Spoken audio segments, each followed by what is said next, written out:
వాళ్ళు ఎంతవరకు నీ ఇష్టానుసారం తిరిగేవేమో, నీ ఇష్టానుసారం బ్రతికేవేమో, నీ ఆలోచన ప్రకారం, బంధువుల ఆలోచన ప్రకారం, అవిశ్వాసుల నిర్ణయాల ప్రకారం జీవించావేమో.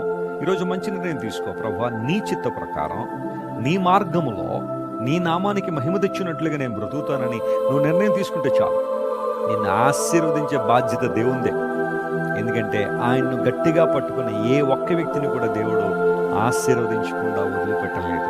Praise the lord. యాకోబు దేవుణ్ణి గట్టిగా పట్టుకున్నాడు, ఆశీర్వాదం పొందుకునే వెళ్ళాడు కదా.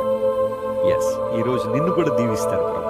నీకున్న దుర్భర పరిస్థితుల నుంచి ప్రభు నీకు విడుదలిస్తాడు. అనారోగ్యంతో ఉన్నావా? అప్పు బాధల్లో నలిగిపోతున్నావా? నిందల అవమానాల మధ్య కురిబికిరైపోతున్నావా? నీ చుట్టూ వస్తున్న సమస్యలన్నీ కూడా ఉప్పెనలా, ఒక గాలి తుఫానులా నీ మీద దుమ్మిగా పడుతుంటే ఏం చేయాలో అర్థం కాక, ఎటుపోవాలో తెలియక అగమ్య గోచరణ పరిస్థితులు ఉన్నావా? లుక్ అంటూ జీసస్. ప్రభు వైపు చూడు.